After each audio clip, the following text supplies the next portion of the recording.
کربلا انسان سازی کی درسگاہ، یہ عنوان ہے جنت مکی سید وقار رضوی کے مضمون کا،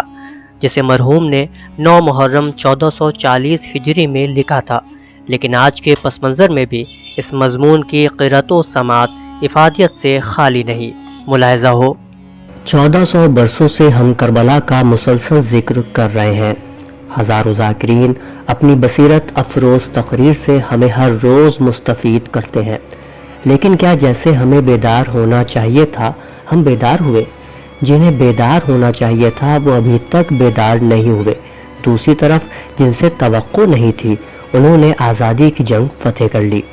آزادی کی جنگ لڑتے ہوئے پنڈت جواہر لال نہرو کا یہ کہنا کہ ہم نے امام حسین علیہ السلام کے نقش قدم پر چل کر ہی جنگ آزادی لڑی اور جیتی، کیونکہ یہ سبق صرف امام حسین سے ہی ملتا ہے کہ اپنا سب کچھ قربان کر کے بھی ظالم کے سامنے سر نہیں جھکانا چاہیے۔ مہاتما گاندھی نے بھی یہی کہا تھا، جب میں نے کربلا کے دردانگیز واقعے کا مطالعہ کیا تو ہمیں یقین ہو گیا کہ اگر ہندوستان کو آزادی مل سکتی ہے تو ہمیں حسینی اصولوں پر چلنا ہوگا۔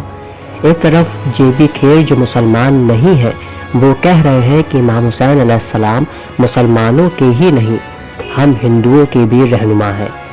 ہندو اور مسلمان ان کے نقش قدم پر اگر چلے تو ظلم کے خلاف لڑ سکتے ہیں۔ دوسری جانب مسلمانوں کی حکومتیں فلسطین پر ہو رہے مظالم کے خلاف خاموش ہیں، جبکہ منشی پریم چند کہتے ہیں کہ کربلا کی جنگ ہمیشہ یاد کی جاتی رہے گی۔ یزید جیت کر بھی ہارا اور قتل ہو کر بھی کروڑوں دلوں پر آج حسین کی حکومت ہے۔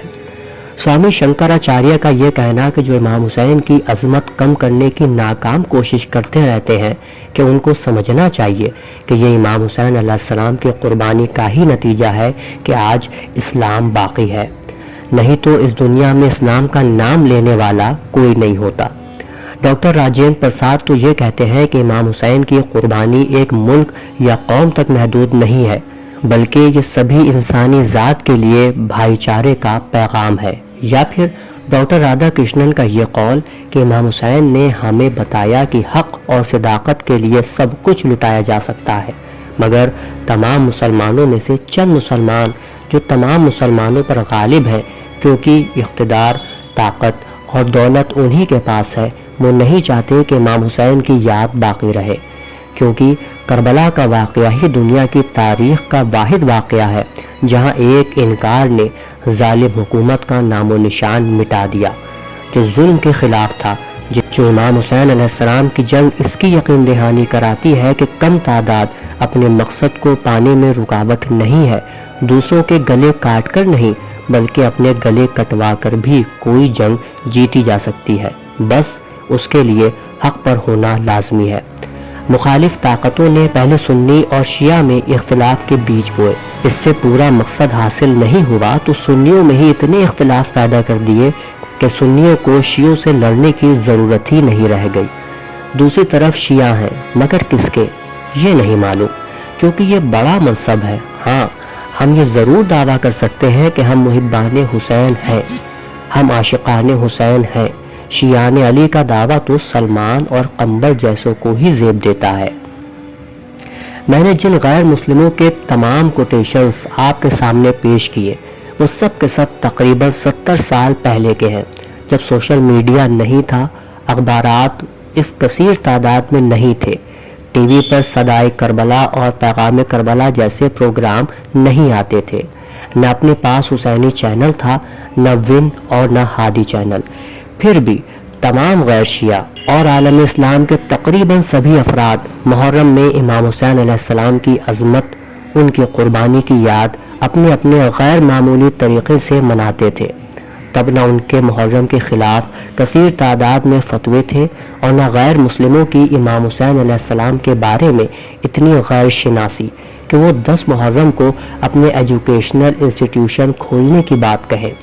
ہونا تو یہ چاہیے تھا کہ آج ہر کوئی امام حسین علیہ السلام سے آشنا ہوتا، کربلا کا واقعہ اس کی نظروں میں ہوتا، جب بھی کہیں ظلم ہوتا تو امام حسین علیہ السلام کو اپنا آئیڈیل بناتا اور ظالم محرم آتے ہی کانپ جاتا، کیونکہ آج الحمدللہ ہمارے ذاکرین کے پاس وہ سب کچھ ہے جو اس وقت کے ذاکرین کو میسر نہیں تھا۔ آج ان کے پاس ٹی وی چینل ہی نہیں، ہر وہ جدید ٹیکنالوجی موجود ہے جس سے وہ پیغام کربلا ہر ایک تک پہنچا سکتے ہیں۔ اب دنیا بہت چھوٹی ہو چکی ہے، ایک ذاکر صبح یورپ ہوتا ہے تو شام کو لندن میں، تو اگلے دن دبئی، تو 4 گھنٹے بعد ہندوستان، یعنی وہ پوری دنیا کے چپے چپے میں اپنی موجودگی درج کرا رہا ہے، اور ان کے چاہنے والے ان کی ہر تقریر کو یوٹیوب، فیس بک، واٹس ایپ اور نہ جانے کہاں کہاں پہنچا رہے ہیں۔ لیکن امام حسین علیہ السلام کا پیغام ہم کہاں تک پہنچا سکے، یہ آپ ہم سے بہتر جانتے ہیں۔ ایک وقت تھا کہ دہلی کے وی ڈی مشرا جیسے لوگ جو مجالس میں سب سے آگے بیٹھتے تھے، بلکہ امامیہ ہال کا مقدمہ بھی انہوں نے بالکل مفت لڑا۔ غفرہ مآب امام باڑے کی شام غریبہ کی مجلس میں اکبری گیٹ کے ڈاکٹر کے مشرا کو اپنے پورے کنبے کے ساتھ برسوں مجلس میں آتے دیکھا ہے۔ وہی کیوں، نہ جانے اس اندھیرے میں کتنے غیر مسلم اور غیر شیعہ جو امام حسین علیہ السلام سے عقیدت رکھتے ہیں ابھی بھی ضرور آتے ہوں گے۔ اب تو یہ لگتا ہے کہ ہمارے کچھ ذاکرین کی کوشش ہی یہی ہے کہ ہم امام حسین علیہ السلام کو صرف اپنے خطے میں محدود کر دیں، ان کے بارے میں نہ کوئی جانے اور نہ انہیں کوئی سمجھے۔ اس کا فائدہ دشمن حسین نے بھی خوب اٹھایا اور ہر ایک مجلس میں جانے والوں کو یہ کہہ کر روک دیا کہ وہاں نہ جائیں، امام حسین علیہ السلام کا ذکر تو کیا بس تبرہ پڑھا جاتا ہے۔ شاید یہی وجہ ہے کہ اس زبانی تبرے اور منبر پر بیٹھنے والے چند مٹی کے شیروں نے اپنی شر پسندی سے امام حسین علیہ السلام کے ذکر کو تو اتنے جدید وسائل ہونے کے باوجود محدود کر دیا، اور جو لوگ آتے تھے انہوں نے اپنے بچوں کو وہاں جانے سے روک دیا، اور مخالف نے اسی کا فائدہ اٹھا کر طرح طرح کی بے بنیاد باتیں ان مجالس کے لیے گڑھ لی۔ حالانکہ ایسے زبانی تبرے والوں کی تعداد بہت محدود ہے، لیکن ایک گندی مچھلی پورے تالاب کو گندا کر دیتی ہے۔ جیسے پورے عالم اسلام کے چند افراد نے اسلام کو دہشت گردی کا مذہب کہلانے پر مجبور کر دیا، اور وہ صرف اس لیے کہ عالم اسلام کربلا کو اس طریقے سے نمایاں نہ کر سکا جس طریقے سے اسے اپنے کو کربلا سے وابستہ کر لینا چاہیے تھا۔ آج بھی وقت ہے کہ ہم سب بیدار ہو جائیں اور ایک دوسرے کو یہ سمجھنے اور سمجھانے کی کوشش کریں کہ کربلا کی قربانی ایک وقت معینہ کے لیے نہیں، نہ ایک مسلک کے لیے، بلکہ پوری انسانیت کے لیے ہے۔ جب تک انسان اس روئے زمین پر باقی ہے تب تک امام حسین علیہ السلام کا ذکر بھی ہوتا رہے گا، اسے کوئی چاہ کر بھی روک نہیں سکتا۔ بس ضرورت ہے تو اس بات کی کہ ہم اس سے عبرت حاصل کریں، ورنہ مسلمانوں کے بارے میں یہی کہا جاتا رہے گا کہ منظر بھی مسلمان، پس منظر بھی مسلمان، گردن بھی مسلمان ہے تو خنجر بھی مسلمان، کیا گزرے گی اسلام کی کشتی پہ خدا را، طوفہ بھی مسلمان ہے لنگر بھی مسلمان، سر کاٹنے والوں کا بھی ہے دعوی اسلام، کٹتے ہیں جو ہر روز وہ سر ہے مسلمان۔ تاریخ تھی شاہد کے بڑا فرق تھا ان میں، لاکھوں بھی مسلمان تھے 72 بھی مسلمان۔ اودھ نامہ میں شائع مضامین کو مکمل طور پر پڑھنے کے لیے اودھ نامہ کی ویب سائٹ www.awadhnama.com پر وزٹ کریں اور ای پیپر پر کلک کریں۔